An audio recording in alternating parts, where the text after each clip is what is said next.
It's the weekend. Thank God for that. It's a lovely fresh day. I've got up pretty early for me. I want to make the most of what little light there is in winter. It's getting lighter by the day, by the way. I'm in Icomb in Gloucestershire, about 5 miles south of Stow, where I was last week. And we have more Old English charters. Oh, and a Middle English charter as well.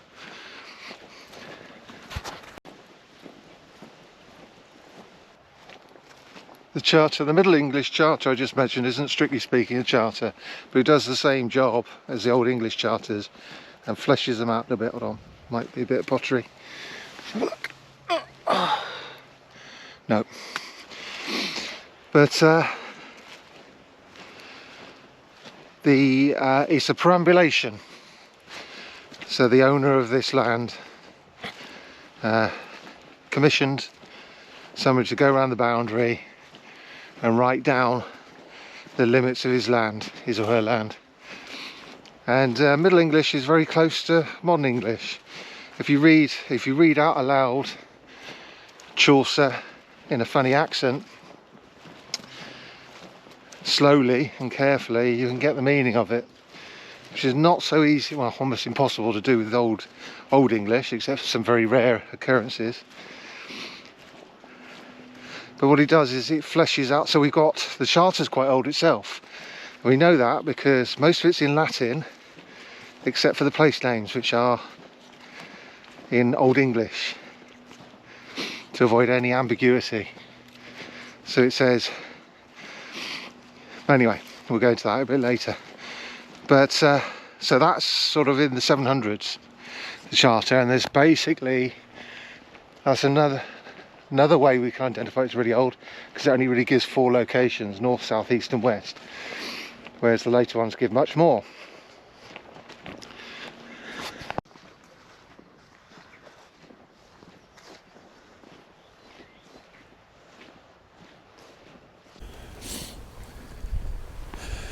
But first, if you haven't already subscribed, please consider doing so. There's a button down below.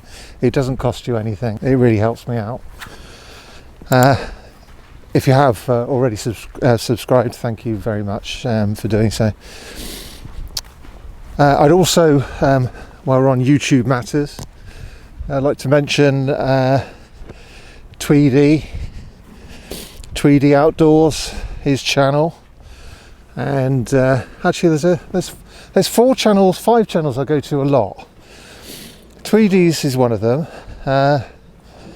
He's one of these brave individuals that does wild camping, and he, like me, he walks a lot, though he's a lot fitter than I am. He does a lot more miles.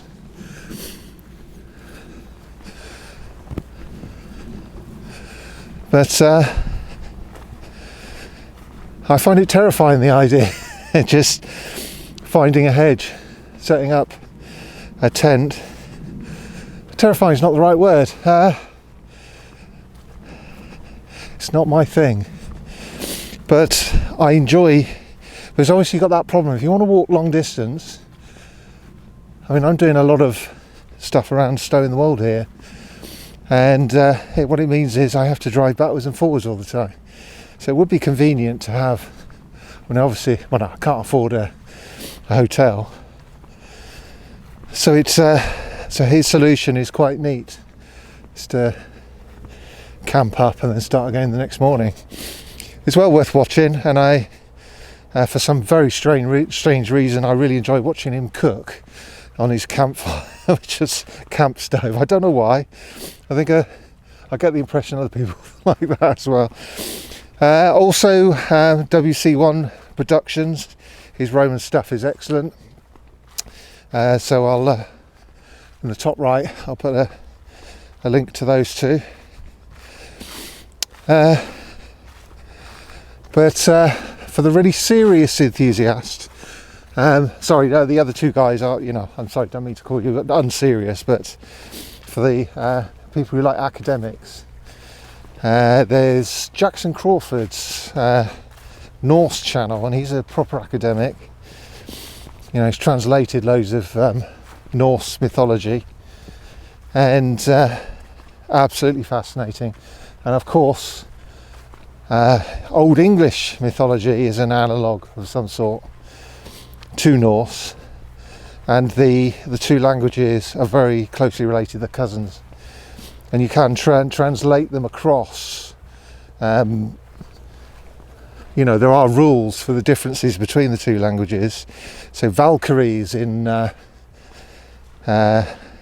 Old Norse is something like Valkyria or Valkyria or something like that. In English it becomes Valkyria, and because we don't really go for the WV thing that, say, the Germans do. They pronounce their W's as V's, i.e. Wagner. So yeah, Jackson Crawford's, check that out. I think you'll really like that. There's a load of stuff on that, and also Simon Roper, who does Old English and other linguistic stuff. He does like Cumbrian dialects, and that's really interesting. But he does a bit of play acting with a sort of like an 8th, 7th century man speaking Old English to a modern traveller, which is quite fun. Baldric. So yeah, those are my favourite channels on YouTube. So I'd like to recommend those to you to watch. So I'm at the western boundary of Icomb, the modern boundary, and the Anglo-Saxon charter starts off in, well, its description, its narrative is in Latin, but it's when it describes places, it's in English. So it says when it comes up to the western boundary, it says eastern boundary, where it says ab oriente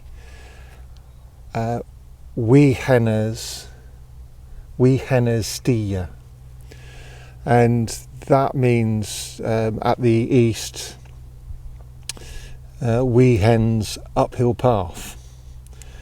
And now it is uphill, sort of. I'm not very fit, but I'm not even out of breath.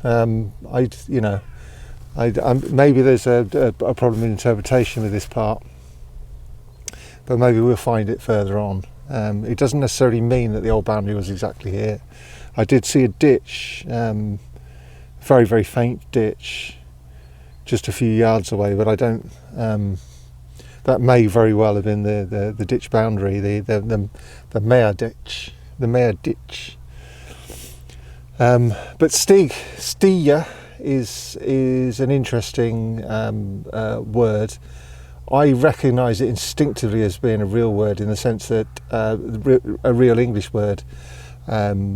I haven't heard it for 40 years, I would say, but we used to have a word called stickle path, which is an authentic country word for a path that goes uphill.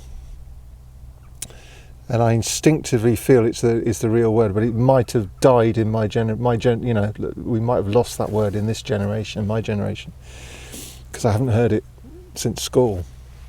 But it's an interesting word, and you'll find it very often in the charter. So stia, so that should help you identify if you see that, what you're looking for should be uphill. But anyway, onwards to the next. Oh, there's another.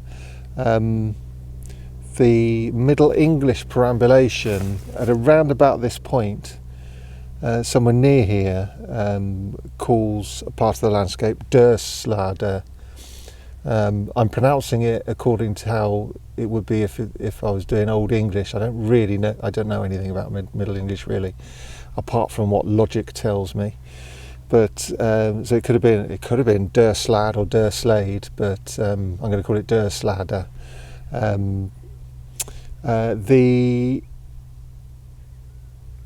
don't know what the Dør part is. I should have researched it before I came out. But Wuhennes Sti means the uphill path of Wee Wuhan, whoever they are, and we'll probably never know. But anyway, on to the next bit.